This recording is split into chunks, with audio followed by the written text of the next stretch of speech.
Muy grato saludarles, estimados amigos, nuevamente poniendo las barbas en remojo. El día de hoy vamos a tratar un tema que, como bien lo dice nuestra presentación, nadie se salva. Ya vamos a hablar de derecho sucesorio. Para esto hemos invitado al abogado Juan José Grijalva, abogado en libre ejercicio. Tiene una maestría en Derecho Administrativo de la Universidad San Francisco de Quito. De igual manera, tiene una maestría en Derecho de la Empresa de la Universidad Andina Simón Bolívar. Ha sido profesor universitario en temas de sucesiones, pero ¿qué mismo son las sucesiones y por qué creemos que para esto nadie se salva? Juan José, qué grato tenerte acá. Muy buenas noches. Hola Rodrigo, buenas noches. Bueno, qué gusto, gracias por la invitación. Un saludo a toda tu audiencia. Yo creo y siempre empiezo las clases diciendo, los seres humanos tenemos certeza sobre dos hechos en nuestra vida. El primero es que nacemos, algún día todos nacemos, y el segundo es que en algún día nos morimos. Es un hecho, todos nos vamos a morir. Tú te vas a morir, yo me voy a morir, todas las personas se van a morir. Entonces aquí cobra importancia el derecho en sucesiones, principalmente la planificación respecto a qué voy a hacer con mis bienes, con mis pertenencias, con el fruto de mi trabajo, una vez que haya cumplido mis días en la tierra. Entonces, vamos a orientar esta entrevista para más o menos decirlos en forma general cuáles son las formas de heredar, qué es lo que se debe hacer, cuáles son las disposiciones legales, a qué se enfrenta una persona y sobre todo vamos a recalcar en la importancia de que una persona planifique el destino de su patrimonio una vez que haya cumplido sus días. A ver, cuando hablamos de sucesiones, estamos hablando obviamente, y tal vez la palabra más común es la palabra herencias. Pero usualmente Así visualizamos a las herencias hacia la gente que tiene mucho poder económico, que tiene muchos bienes, que tiene que definir a quién le va a entregar los bienes, si va a mandar a un fideicomiso, un pocotón de cosas que vemos a nivel inclusive que se ha popularizado en términos de Hollywood. Pero aquí estamos hablando de que nadie se salva. ¿De qué nomás podríamos hablar a ese respecto? Bueno, o sea, las herencias es una forma de adquirir el dominio de bienes que le pertenecieron a nuestros antepasados. Por ejemplo, en el caso más puntual de cuando fallecen los padres, heredamos los hijos. Pero es que no solamente al hablar de herencias nos referimos a las grandes fortunas o a los grandes patrimonios. Cualquiera puede heredar. Todas las personas, si es que nuestro papá tiene un carrito familiar o lo que sea y fallece, es parte de la herencia que quedará para sus hijos, para su esposa, si es que no los tuviese para sus padres. Eso es lo que vamos a ver más adelante, cuál es el orden de prelación cuando se llama o se apertura una herencia. Pero, y esto de aquí sí es interesante, o sea, usualmente estamos hablando de padres a hijos o de personas sin sucesión directa que va a los sobrinos, pero ¿quiénes más van a heredar? O sea, la herencia se queda en la familia o si es que hay un testamento de lo que podemos entender, yo delego yo quiero heredarle tal cosa a tal persona, pero ¿por qué alguien más heredaría? A ver, vamos por partes. La primera, que es la herencia ab intestato, cuando no existe un testamento, es la que sigue las líneas de sucesión que están plenamente establecidas en el Código Civil. ¿Cuál es esta línea de sucesión? En orden de prelación, primero, los primeros llamados a heredar son los hijos. Entonces, ante la muerte del padre, quienes heredan son sus hijos. Ante la ausencia de estos hijos, vamos hacia los ascendentes más directos, que son los padres. Si es que no están los padres, podrían estar los abuelos. Esto es siempre de forma vertical, ¿no? Porque tenemos que primero los hijos y después vamos ascendiendo. Padres, si es que no hay padres, abuelos, si es que estos hubiesen. Ahora, también pueden heredar los hermanos, claramente porque en línea horizontal. Eh, a falta de los, de los hermanos, si es que estos hubiesen tenido hijos, existen sobrinos que también están llamados a heredar. Pero aquí hay una consideración particular que hay que tomar en cuenta. Cuando asisten o acuden al llamado de la herencia, sobrinos concurren de forma proporcional con el Estado. Es decir, cuando no existen ascendentes o descendentes, ni los hermanos directos y heredan los sobrinos, tienen que partir y darle su proporción de acuerdo a las disposiciones legales al Estado. A ver, esa parte me parece muy interesante. En principio, hablando en buen sentido, la gente que ha hecho un patrimonio grande, mediano o pequeño, a través de todo su trabajo, su esfuerzo, ha ido pagando impuestos a lo largo de la vida. O sea, después de muerto, si no heredas, el Estado igual se lleva una tajada. A ver, siempre y cuando no tengas descendientes, ascendientes y quienes hereden no sean los hermanos, sino los sobrinos. El Estado hereda como sobrino favorito, es decir, entra a ser parte del acervo total y a llevar una parte del patrimonio del causante, pero Ya. solamente cuando no existen descendientes o ascendientes o cuando no existen hermanos. Únicamente en ese escenario. Puede ser el caso también que no existieran sobrinos. En tal caso, ahí sí, la herencia, la totalidad sería para el Estado. En el caso del Ecuador, representado legalmente por el Servicio de Gestión Inmobiliaria, que lo conocemos como inmobiliario. Ah, interesante. Y a ver, y cuando recuerdo en el año 2015 se hablaba del famoso impuesto a la herencia, iba a haber. Eh, y este impuesto, ¿cuándo aplica, cuándo no aplica, a quiénes aplica? Porque fue una revuelta, inclusive, hubieron muchas manifestaciones, hasta con carácter político, y recuerdo que se retiró el impuesto a la herencia en un decreto ejecutivo, cuyo párrafo final y justificativo hablaba de grupúsculos que se oponían. No, Ujú. muy pendiente le tengo a esa frase. Pero ahí, ¿cómo funciona? Porque quiere decir que el Estado también, ¿todavía está vigente eso? A ver, nosotros tenemos que tomar en cuenta que nuestra legislación tributaria vigente establece el impuesto a la renta por concepto de herencias, legados y donaciones. Es decir, te establece una base imponible a través de la que cualquiera de los herederos, si es que supera esta base, está obligado no solo a declarar, sino también a pagar proporcionalmente respecto a cuál sea el monto total o el avalúo del total de los bienes que hereda, que va a tener que pagarlo al Servicio de Rentas Internas.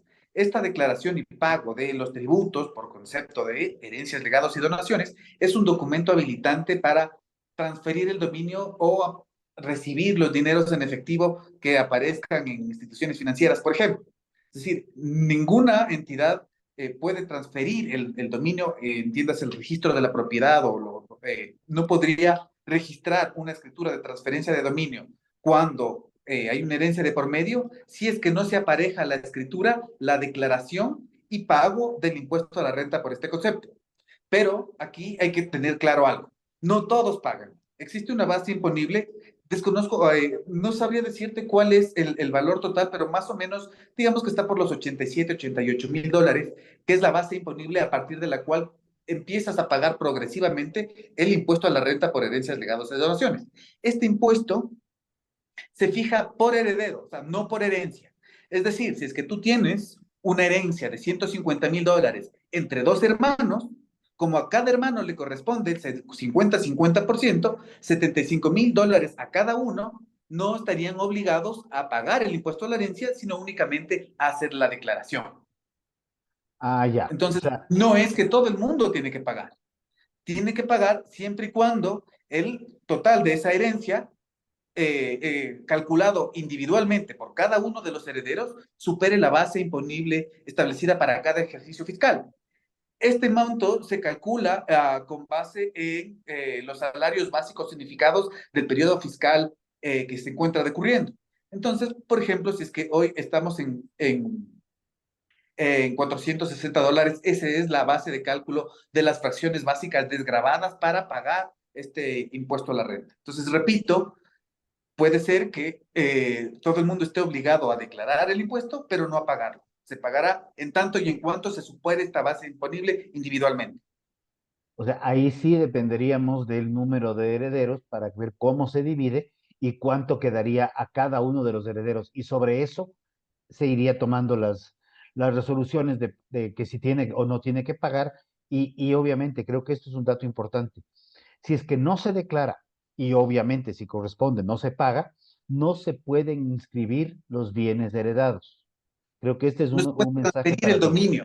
Ah, transferir Es el decir, dominio. Ya, ¿cómo tú transfieres el dominio, por ejemplo, la casa de papá? Se vende la casa de papá para que ese contrato real de transferencia de dominio surta efecto, tiene que solemnizarse. Y esa solemnidad es la inscripción de la escritura de compra-venta en el registro de la propiedad. Si es que se determinase, el registrador va a verificar cuáles son los antecedentes de dominio de ese inmueble y se determinase que corresponde a una herencia, es obligación de los herederos adjuntar la declaración y pago del impuesto a la herencia, legado o donación individualmente. Es decir, si es que somos los tres hermanos y los tres estamos transfiriendo el dominio, los tres tenemos que hacer el pago de ese impuesto para que el registrador me inscriba la escritura de traspaso de dominio. Caso contrario, no lo va a inscribir. Y si es que no lo inscribe, no surte efectos porque es una solemnidad sustancial para este tipo de negocios jurídicos que es la compra-venta de inmuebles. ya, y aquí yo quiero hacer una aclaración simplemente. Si hay una persona que individualmente está donando o está, perdón, fallece y es una casa de las que ahora están aproximadamente $90,000, que son los créditos que tú puedes obtener fácilmente de la banca pública, con Uh $90,000, si tienes un solo hijo, tú para poder recibir el bien, tienes que haber, aquí sí, pagado un impuesto que puede ser pequeño, pero ha superado los 87, $88,000. O sea, creo que eso es un tema importante que no es un tema que aplique solamente a grandes fortunas, sino también a alguien que a través de su vida y esfuerzo ha podido eh, hacerse de una casa, de una vivienda popular que pudo haberla hecho con un crédito VIP o un BIS tranquilamente. Creo que es importante eso anotar. Bueno, en efecto, primero hay que tomar en cuenta ciertas consideraciones. Entre estas, que se calcula el valor con base en el avalúo catastral. Entonces, por ejemplo, digamos, el valor comercial fue $90,000, pero después de la depreciación que ha tenido el inmueble, por ejemplo, por el transcurso del tiempo, por el desgaste o por cualquier otro motivo, y catastralmente está en un valor inferior, la obligación sería únicamente de declarar, más no pagar. Pero podría ser el caso que no sea, por ejemplo, que sobrepase estos $87,000, que más o menos es el valor que está fijado para como base imponible. Si es que supera, no es que tiene que pagar por los, digamos, por los $100,000. No, lo que paga es por el excedente. Es decir, si es que la fracción básica desgravada son $87,000 y el bien cuesta 100,000, se tributa por los $13,000 de diferencia, que es lo que sobrepasa el valor de la fracción básica desgravada. Válida, muy, muy válida declaración. Cuando conversábamos previamente sobre este tema, justamente hablábamos de que de esto nadie se salva. Alguna vez escuché una frase que me decía un colaborador y me decía, uy, cuando hay querencias de por medio, hasta por las tapas de las ollas se pelean. ¿Qué es lo que recomendarías tú estando en la parte jurídica?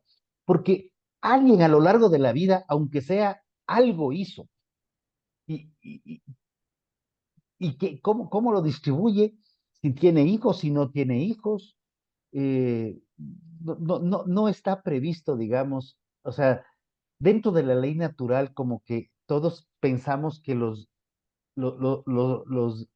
hijos vamos a enterrar a los padres y no así los padres a los hijos. Pero, ¿cuál sería tu visión y tus recomendaciones básicamente a ese aspecto? A ver, indiscutiblemente, iniciamos esta entrevista señalándolo. Todos nos vamos a morir, es un hecho. No sabemos cuándo, esa es la interrogante. Puede ser pronto o puede ser tarde, pero nos vamos a morir. Y ese patrimonio, grande o pequeño o mediano que tengamos, va a ser trasladado a alguien más, porque yo ya no puedo ejercer dominio sobre ese patrimonio. Entonces, aquí lo aconsejable siempre es planificar qué va a pasar con ese patrimonio. ¿Y cuál es la única forma de planificar? Ya sea distribuirlo en vida entre los hijos, por ejemplo, de ser el caso, a través puede ser de donaciones con reserva de usufructo, esa es una figura muy común y muy utilizada.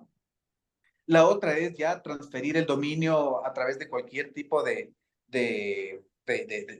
título translaticio válido, o si no, la otra es elaborar un testamento que siga las disposiciones legales y se cumpla con las asignaciones de qué forma puede esa persona disponer de sus bienes. Y aquí hay que aclarar algo.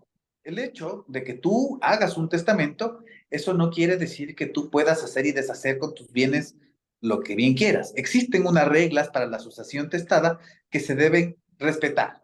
Y estas reglas para la sucesión testada son principalmente cómo se divide la porción hereditaria.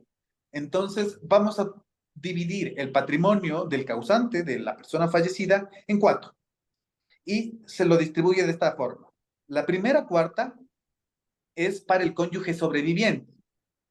Esto en tanto y en cuanto este cónyuge sobreviviente pueda acreditar que no cuenta con los medios para tener una vida congrua suficiente que le permita vivir sus días con dignidad. Entonces, ¿cómo se calcula esto? Tiene que cumplir al menos el valor de su patrimonio debe ser igual a esa cuarta que legalmente le correspondería. Si es que no tiene nada, si es que su patrimonio es cero, a ese cónyuge sobreviviente le corresponde esa cuarta, ¿no? Esa cuarta para el cónyuge sobreviviente. Una Pero aclaración. Esto es para la elaboración de un testamento. De no esas son existir las cuartas, testamento, de no existir testamento al cónyuge sobreviviente le corresponde el 50% de los bienes. no en todos los casos. Vamos a ver Ya, cómo es el ya, tema. ya, ya. Ya, como te digo, no hay que confundir lo que le corresponde al cónyuge sobreviviente como gananciales dentro de la sociedad conyugal, que ahí sí es el 50%, pero no hay que confundirlo con la herencia, porque el cónyuge solamente hereda ante la ausencia de legitimarios, que son descendientes o ascendientes.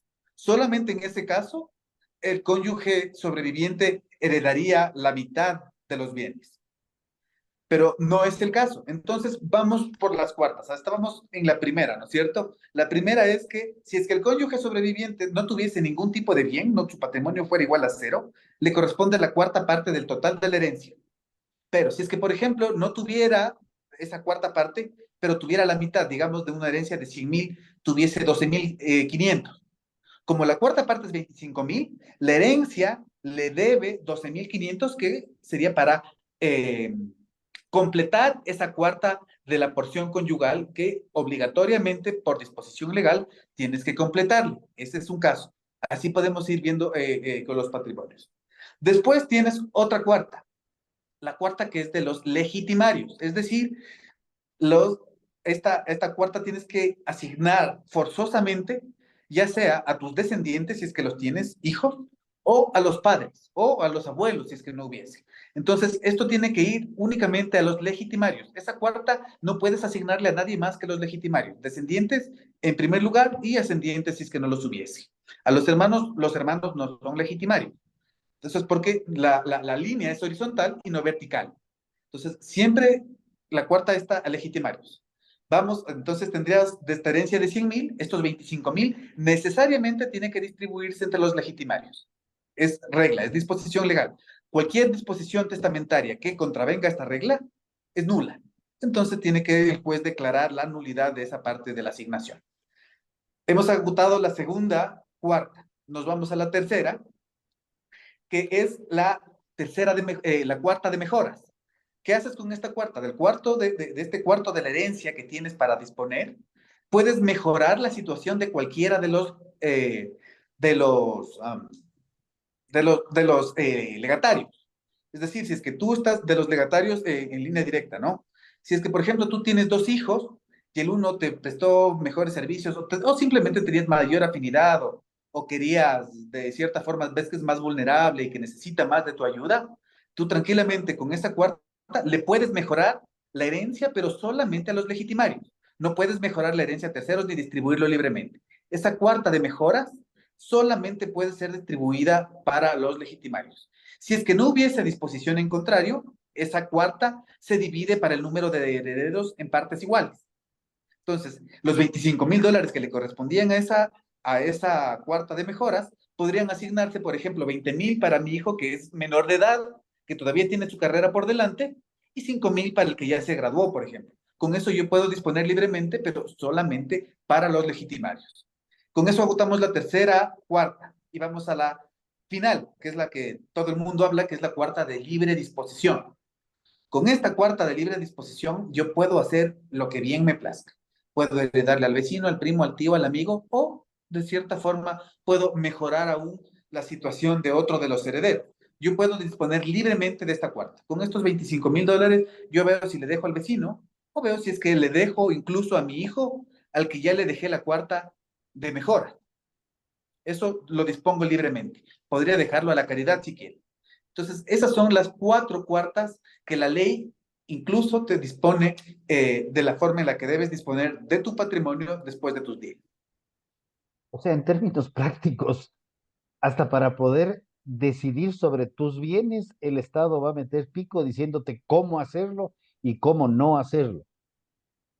Bueno, esta es una institución jurídica que viene del Código Civil de Andrés Bello, ¿no? Esto viene de Ya. todos los sistemas jurídicos con influencia romano-germánica, el chileno, el francés, tienen esta forma de distribución póstuma de los bienes, en los que también participa el Estado de dos formas. La primera a través de la recaudación del impuesto por herencias, legados o donaciones, y la segunda en casos puntuales, cuando participa como un heredero más, como un sobrino favorito. Ya, perfecto. O sea, del Estado no te libras, digámoslo así.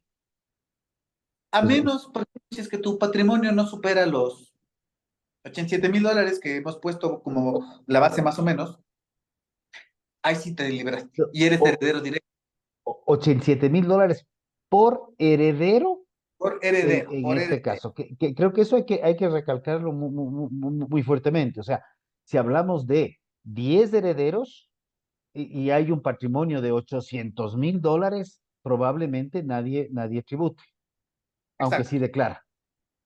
exacto. La obligación de declarar es inherente a todo el mundo. Todo el mundo tiene que declarar, así sea en cero.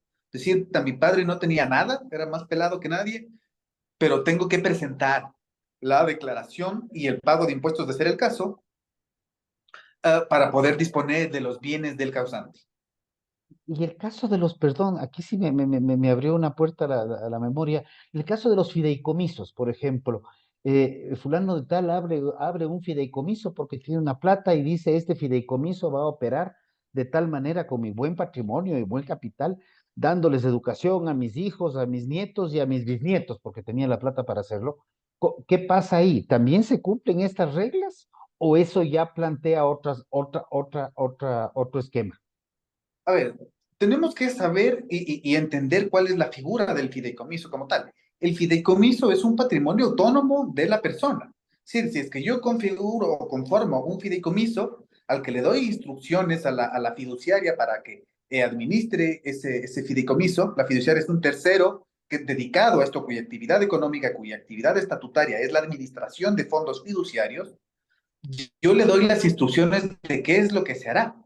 Entonces yo le puedo decir a esto, haga tal cosa, pero tomando en cuenta que yo soy el que tiene como constituyente del fideicomiso los derechos sobre ese fideicomiso.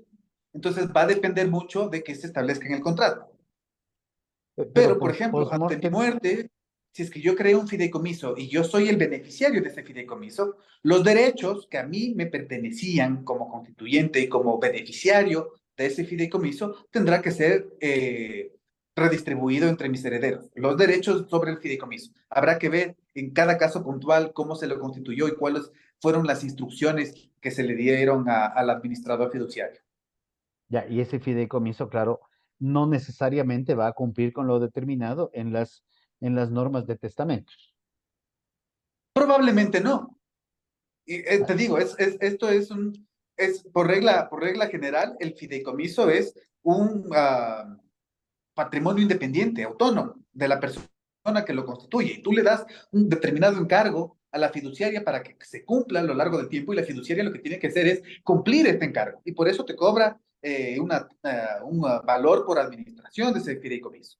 Pero tú le tienes que dar las instrucciones. La fiduciaria va a cumplir únicamente las instrucciones que previamente en el contrato de fideicomiso tú le hayas dado.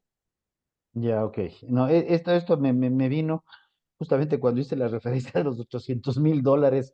Ya pensé en patrimonios más grandes y me vino a la memoria algunas cosas al respecto. Pero dime un tema, o sea, cuando tú estás en vida y tú vas armando activos y tú planificas tu muerte, digámoslo así, tú planificas qué es lo que se viene, tú tomas una decisión y dices, ok, yo quiero darles a mi cónyuge tanto, a mis hijos tanto, y quiero donar esto porque a una causa benéfica, se me ocurre ahorita eso. Quiere decir que yo solamente escogí tres espacios, primero. Eh, pero significa que esto de aquí, mis hijos o mi cónyuge, podrían impugnar de alguna manera el testamento para completar los cuatro cuartos y redistribuir mi decisión en vida, si es que no A se ver, cuadran los cuartos estos. en cuanto la disposición testamentaria incumpla las disposiciones legales, tranquilamente se puede impugnar el testamento. ¿Por qué? Porque te estás pasando de lo que la ley te establece de cómo puedes tú disponer del patrimonio. Te estás yendo contra norma expresa. Entonces, el Código Civil claramente dice que cualquier disposición testamentaria que desconozca las disposiciones legales deberá ser declarada nula por el juzgador. Y se declara nula por pedido de parte, y aquí sí yo una Por pedido pregunta, de o por parte. oficio. Por pedido de parte. A ver, cuando existe una nulidad y tú tienes que acudir a la, al juzgador o a un administrador de justicia para que se haga cumplir la voluntad contenida en ese testamento, la otra parte obviamente va a tener que decir, esta disposición es nula porque no se está cumpliendo con la cuarta que por ley me corresponde. Esto va más allá de lo que presupone la ley. Entonces, al ser contraria a la ley, yo solicito que se declare su nulidad y en el caso de declararse la nulidad total del instrumento, en este caso el testamento, aplican las normas o las reglas de la sucesión intestada. Es decir, se deja sin efecto el testamento y se aplican las reglas de la sucesión intestada. Ya. ¿Cuáles son las reglas estas de la sucesión intestada principalmente? Primero teníamos el orden de prelación que ya hablamos, ¿no es cierto? Ya primero hijos, después padres, después de los padres otros ascendientes que hubiesen, a los lados los hermanos, a falta de hermanos los sobrinos se heredan con el Estado y si es que no hubiese sobrinos, únicamente el Estado. Esa es la forma de suceder intestadamente. Testamentariamente, si es que no tuvieras legitimarios, es decir, hijos o ascendentes, tampoco hermanos, pero como tuviste la previsión de disponer de tu patrimonio a través de un testamento, ahí sí bien podrías dejar la totalidad del patrimonio a quien a ti te plazca, porque no tienes que cumplir con estas cuartas de asignación forzosa. Ya. No A tienes ver, legitimarios, no tienes cónyuge, no tienes padres, no tienes hermanos, no tienes sobrinos, entonces como eres solo en la vida, ahí sí tú puedes disponer de tu patrimonio en la forma en la que bien te plazca, si lo das a la caridad o si le dejas al vecino o a tu amigo de la infancia. si es que yo dejo un testamento que no cumple con las cuartas, ¿ya? Ujú. Y nadie reclama al inicio. ¿Qué tiempo tienen para cambiar de opinión? Porque de pronto a la muerte del primer año, segundo año, no hay reclamos, y al tercer año alguien se acuerde y se siente afectado y dice, no, quiero impugnar esto, pese a que ya le han pasado un tiempo. ¿Hay algún tiempo de prescripción a esto o Las no? acciones sucesorias prescriben en 15 años contados a partir de que falleció el causante. 15 Entonces, cualquier años. tipo de acción sucesoria son 15 años. O sea, 15 años más tarde, ya habiéndose transferido los bienes, ya teniendo usufructo y haciendo todo, se podrían revertir las decisiones de un testamento mal elaborado, digámoslo así, o elaborado fuera de norma. Hasta 15 años se podría plantear una acción, que es Ya, distinto a revertirlo, ya, porque ok. es un tercero, una autoridad judicial, la que decide si es que lo revierte o no. Entonces, no es que tú automáticamente lo reviertes. Dentro de los 15 años tienes la posibilidad de presentar una acción y requerirle a esta autoridad judicial que te declare o te reconozca un derecho, en este caso patrimonial. Ya. O sea, ojo, 15 años más tarde, si es que había alguna error u omisión en la voluntad de quien falleció, tienen derecho a pataleo, como se dice criollamente. Wow, ese sí es un tiempo de prescripción alto. donde podrían darse muchas cosas, inclusive si es que el beneficiario de un testamento mal distribuido, si cabe el término, eh, puede haber fallecido y los herederos se vean abocados a mm, enterarse que hay que existe una posibilidad de autoridad competente que les retire un bien o les reajuste alguna decisión o haga algún cambio con respecto a los bienes heredados. Claro, aquí hay que tener claro que uno puede heredar ya sea personalmente o por representación. Es decir, yo heredo personalmente cuando el causante eh, eh, es mi legitimario o me ha asignado testamentariamente a algún legado. Ahí es que yo llamo que comparezco a esta herencia personalmente, porque por derecho me corresponde a mí. Por ejemplo, fallece mi papá, por derecho yo soy llamado a suceder sus bienes. Pero digamos que yo no existo o que ya me muero posteriormente. Mis herederos son partícipes de la herencia de mi papá en representación mía. Es decir, que entre mis herederos se divide el total que a mí me hubiese tocado recibir. No es que yo vuelvo a ser parte de todo el acervo de la herencia. No es que si es que antes había dos hermanos y ahora falleció un hermano y habían tres sobrinos, ahora somos cuatro. No. Sigue siendo la herencia que se divide en dos. El hermano vivo le corresponde su 50% y el 50% restante se divide entre la totalidad de sus herederos que heredan en representación. Entonces, si es que tiene 5, 10, 15 hijos, ese 50% se divide para el número de herederos. Ya, muy buena aclaración. A ver, hemos hablado mucho de las herencias y hemos hablado de los activos hasta las tapas de las ollas. Sin Ah, embargo, cuando se hereda, no solo se heredan activos, a veces también se heredan pasivos. Entonces, claro, para heredar una casa, una olla, para heredar el carro, para heredar, eh, tenemos algunas cosas, pero nadie quiere heredar deudas. ¿Qué pasa en esos casos? a Porque ver, yo quisiera heredar solamente los bienes positivos, pero lo que tiene que ver con deudas, por favor, entrégale nomás a otro cuarto, a un tercero o a un quinto, no importa quién sea. a ver, antes de tú distribuir, antes de tú tener el acervo total de los bienes que vas a distribuir entre herederos o legatarios, según sea el caso, tú tienes primero que liquidar las deudas. Y entre las deudas, ¿cuáles pueden hacer? Las acreencias que el causante haya tenido. Por ejemplo, tenía una deuda con el banco sin seguro de desgravamen. Entonces, primero, ¿qué es lo que se hace? Antes de yo distribuirme los activos, tengo que liquidar los pasivos. Tengo que cumplir y pagar los pasivos. Entonces, nosotros tenemos que considerar que tú no solamente heredas activos, también heredas pasivos. Esto no quiere decir que estás obligado a heredar los pasivos si es que estos superasen el valor de los activos. Tú puedes heredar con beneficio de inventario. Es decir, primero acepto la herencia de mi padre, por ejemplo, hasta el monto en que me represente un incremento a mi patrimonio. Si es que hubiesen más deudas que activos, yo lo que hago es aceptar con beneficio de inventario. Primero pago las deudas y si es que queda algo, bueno, eso ya es mi ganancia como herencia. Pero si es que no, nadie me puede obligar a aceptar una deuda de otro. O sea, no es transferible por causa de muerte una deuda de forma obligatoria. Entonces, ¿qué puede pasar? Si es que yo no quiero hacerme cargo de la deuda porque veo que ya supera considerablemente la creencia o el valor de la herencia, yo digo, no acepto, rechazo la herencia, no me pueden obligar a mí a aceptar una herencia que lejos de incrementar mi patrimonio lo va a decrecer. Pregunta capciosa, ¿qué pasa con deudas que pueden darse? Deuda con el Instituto Ecuatoriano de Seguridad Social.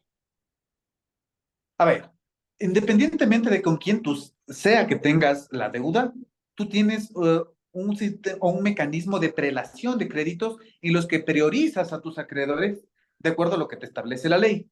Por ejemplo, el Estado donde forma el Instituto Ecuatoriano de Seguridad Social parte, él va a tener preferencia por sobre cualquier otro acreedor. Es decir, la deuda con el IES asciende a $20,000 y el patrimonio es de 30,000, pero hay otras deudas que superan eso. Primero se cobra el Estado y si es que hay un remanente, por orden de prelación va a los siguientes. Entonces va primero el Estado, después pensiones alimenticias, después acreedores hipotecarios, después prendarios, y así como te establece la ley que es el orden de prelación de créditos. Ya, Primero perfecto. va a ir el Estado, pensiones alimenticias, derechos de trabajadores, y así conforme la ley te establece cómo se deben liquidar las deudas. O Si sea, es que igual, llegaste al final de la cadena de prelación y ya no te tocó nada, qué mala suerte, el finadito no te dejó suficiente patrimonio para que se te pague tu deuda.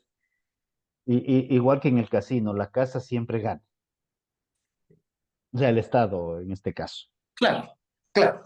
Ok, creo que, a ver, creo que se han hablado algunos temas un poco interesantes, delicados, algunos, muchos que no nos gusta escuchar a veces, porque, claro, nadie quiere, si bien nadie se salva de morirse, nadie quiere hablar del tema. Cuando uno está vivo, uno quiere disfrutar la vida, quiere compartir, si puede hacer de un bien adicional y disfrutarlo, pues que mejor, pero nadie quiere ver cómo vamos a distribuir esos bienes de ser el caso. Te hago una pregunta y aquí quiero comentarles un poco a la audiencia. Con Juan José hemos venido trabajando algunos temas estos últimos, híjole, muchos meses con respecto a la famosa ley animalista. ¿Existe alguna normativa en el caso de si yo tengo animales de compañía, alguna prerrogativa o prioridad para distribución de estos? ¿O eso todavía queda a potestad del dueño o de quien quiera hacerse cargo? Porque como veo A ver, ahora, todas esas prioridades, me imagino que lo heredan todavía, los animales de compañía. creo que todavía nuestro sistema jurídico recoge la forma de distribución de patrimonios de personas que han fallecido en la manera en la que fue concebido en el sistema francés como tal.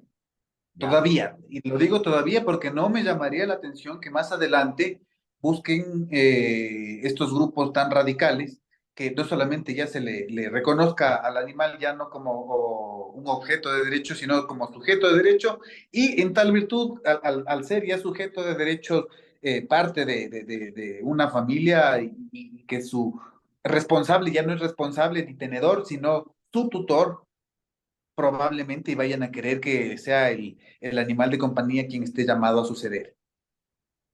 Híjole, ya. O sea, O sea, no me extrañaría porque cosas peores hemos visto y te constan. sí, sí. Hemos visto No, cosas como que quieren incorporar a los animales dentro de los grupos de atención prioritaria, lo que si Justiniano estaría vivo se estaría dando contra la piedra. ya se hubiera muerto de tanta barbaridad jurídica. No, pero como están las cosas hoy en día, creo que era importante hacer esta consulta porque de pronto ya había alguna resolución o alguna opinión al respecto, porque la situación está un poco descabellada, pero eso no ha sido materia de este espacio. No sé, el tiempo a veces siempre nos queda corto, pero no sé si quieres hacernos alguna recomendación adicional antes de que tengamos que concluir el tema, porque creo que es importante que este es un tema álgido, este es un tema que a veces no queremos hablarlo, como lo he dicho, pero creo que ese es un tema que debe planificarse, y la palabra que has usado es esa, debe planificarse para que cuando ya no estemos, quienes nos sucedan, sean estos hijos, nietos, padres, abuelos, hermanos, tíos o el Estado, pues hay alguna norma, alguna regla, alguna voluntad que uno pueda dejar previamente determinada. Esencial, es esencial. Ya lo hemos dicho, es un hecho que todos en algún momento vamos a partir de este mundo terrenal al menos, y que nuestro patrimonio debe tener un destino. Yo sí lo considero y se lo digo siempre a mis clientes, que la planificación de las herencias es un acto de amor para con los hijos cuando se los tiene. ¿Por qué? Porque cuando yo planifico y dejo distribuido mi patrimonio, ya sea en vida o después de muerto a través del testamento, les estoy evitando conflictos, peleas, juicios, gasto de dinero, malos entendidos, porque es algo que estoy dejando ya resuelto. Entonces, mi llamado siempre y mi recomendación es planifiquen qué va a pasar con su patrimonio después de sus días. Tengan en cuenta que sí, en efecto, a nadie nos gusta hablar o a nadie nos gusta reconocer que nos vamos a morir. Sin embargo, es un hecho. Entonces, con base en esto, si es que nosotros amamos a nuestros hijos, o por último, si es que no tenemos hijos y no queremos que el Estado sea partícipe del esfuerzo de años que nos ha tocado y queremos nosotros asignarle después de nuestros días nuestro patrimonio a quien se nos venga la regalada gana, planifiquemos de manera tal que si es que algún día fallecemos y no tenemos herederos, no sea el Estado el que se lleve este dinero para que lo mal distribuya o lo desperdicie. En tal caso, incluso si es que no tenemos a quien legar nuestros bienes después de nuestros días, creo que hay muchas fundaciones u organizaciones benéficas que persiguen fines loables, que probablemente necesitarían de estos recursos mucho más que el Estado. O sea, creo que me quedo con esto último, el tener una planificación adecuada de los bienes que uno va construyendo en vida. Y de hecho, creo que como nadie tiene comprada la vida o nadie tiene una fecha determinada para la muerte, creo que es importante ir, inclusive de ser el caso, si el patrimonio va creciendo, ir actualizando un proyecto de planificación. ¿Este proyecto de planificación tiene que ser hecho con abogado ante notario o puede ser hecho al interno de la Necesariamente. familia? Necesariamente tiene el testamento algunas solemnidades sustanciales. Entre estas, que sea otorgado a través de escritura pública ante un notario público con al menos tres testigos Ah, presenciales que vayan y firmen. El notario revisa la minuta, lee el testamento o le hace leer, depende del notario, le hace leer al causante. En muchos casos incluso hasta graban y guardan un archivo digital de la persona disponiendo cómo va a repartirse su patrimonio después de sus días, y esto queda en la notaría dentro del protocolo de cada notario. Una vez que fallece la persona, ese testamento se inscribe en el registro de la propiedad de la misma forma en que se hace con una posesión efectiva. ya.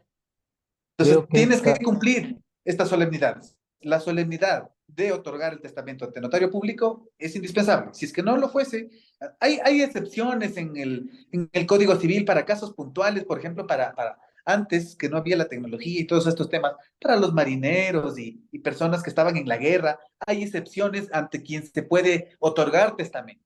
Pero por regla general, se le otorga ante un notario público con la presencia de tres testigos, que no pueden ser el notario ni sus dependientes, que no puede ser el abogado que firmó la minuta que contiene el testamento. Y me parece hay alguna una que otra salvedad que en este momento no la tengo ya. clara. No, no, me parece perfecto. Creo que ha quedado claro. Confío que para todos nuestros internautas también les haya quedado un poco de algunas recomendaciones, porque si bien esto puede tener un costo en vida, porque obviamente el pagar al abogado para hacer el trámite, el registrar el proyecto de testamento ante un notario o el testamento ya ante un notario, va a tener un costo. Creo que el concepto es tener un testamento, es un acto de amor hacia la descendencia, porque les va a ahorrar y evitar conflictos, como lo que decía, hasta por las tapas de las ollas se pelean muchas veces.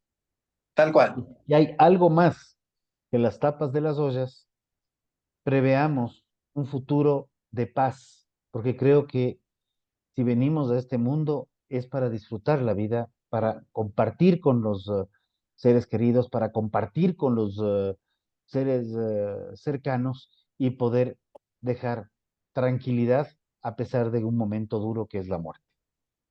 Juan José, yo Así quiero es. darte las gracias profundamente por la explicación y la explicación tan gráfica que nos has dado. Y no tengo más palabras que decirte gracias, más allá de la recomendación a los escuchas. O sea, Pensémosle seriamente este tema, y creo que esto de aquí va a ser algo que puede ayudar a mucha gente, inclusive a quienes nunca han pensado en un testamento, se les abra la opción de tener una idea de hacerlo.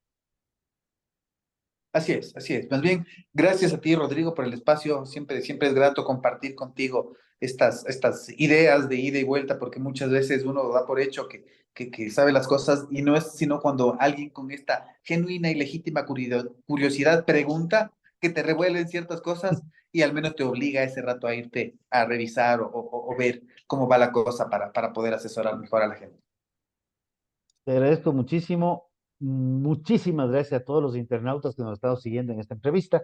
Esto obviamente quedará, como sabemos, colgada en nuestras redes de tanto de tiempo real como en las de Rodrigo Gómez de la Torre, para que lo puedan replicar cuantas veces quieran y poderlo tener como un documento de consulta ante un tema delicado, indiscutiblemente sensible, sin lugar a dudas, pero sobre todo pragmático y real. Muchísimas gracias, Juan Gracias, José, y hasta gracias, luego en gracias. un nuevo momento. Un abrazo.